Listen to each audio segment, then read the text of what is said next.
memperbanyak istighfar, secara khusus masalah istighfar. Karena ada sebuah hadis Nabi SAW yang berbunyi, bisa saja rezeki seorang hamba tertahan, ya, ditahan oleh Allah, belum dikasih, ditahan dulu karena dosa yang dia lakukan.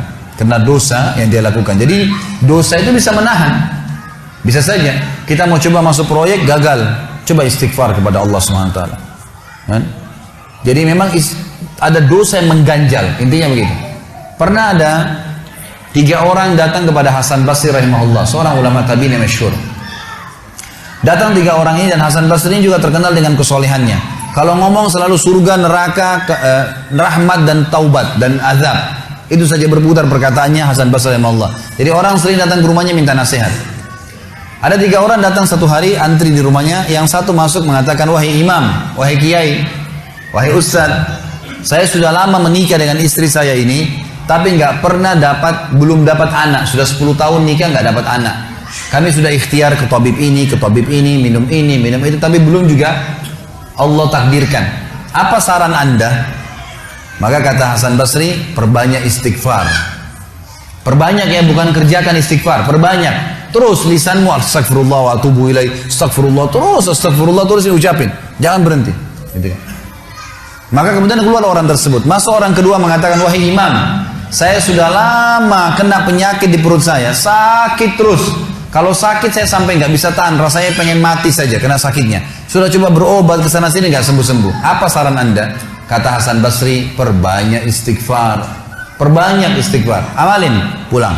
Datang orang ketiga mengatakan, wahai imam, saya sudah lama bekerja banting tulang. Mayoritas waktu saya sehari kerja keras. Tapi saya tidak pernah kaya seperti fulan. Ditunjuk orang kaya di kota itu, di kota Basra, di Irak.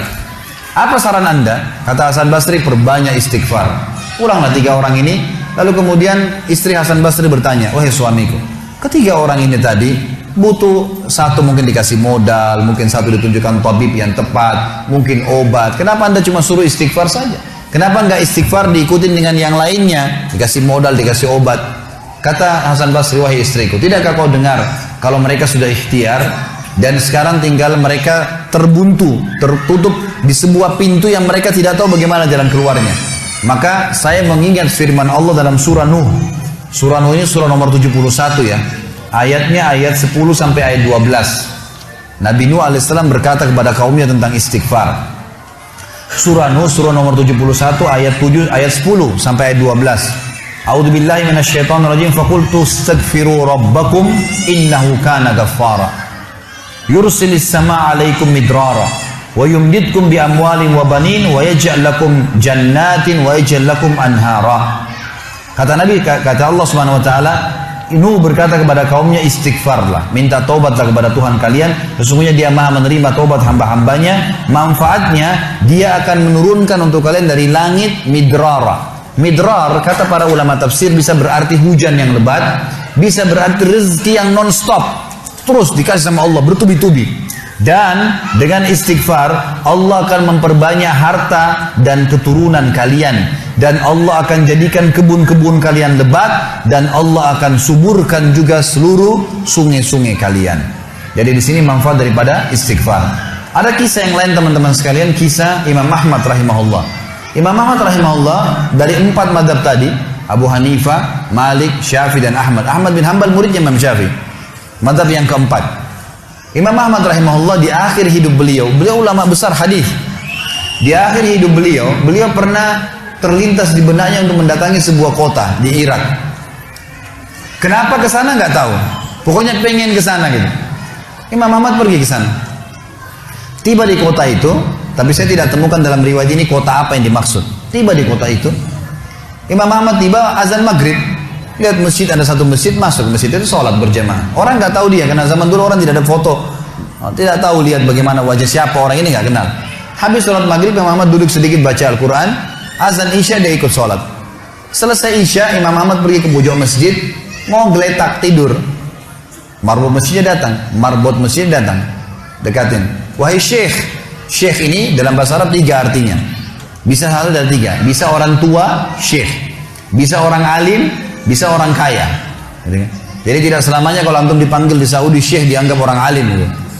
Bisa saja orang tua gitu kan. Dipanggil, hai Syekh, orang tua maksudnya. Ngapain anda di sini? Kata Imam Ahmad, saya musafir, nggak kenal orang siapapun di kota ini. Besok pagi saya mau pergi, nggak ada tempat nginap, saya mau nginap di sini. Karena zaman dulu nggak ada penginapan-penginapan kayak kita sekarang, banyak hotel segala gitu. Kata marbotnya, nggak bisa, masjid nggak boleh tidur.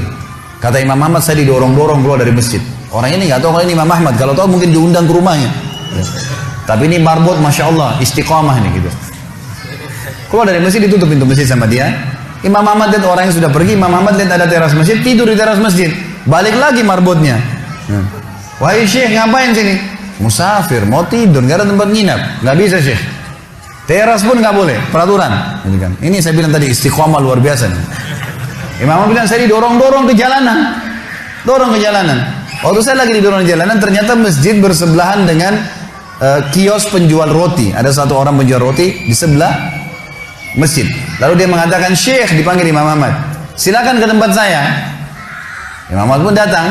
Dia bilang, saya punya rumah tidak jauh dari sini, ini kios saya, ada ruangan tempat tidur saya.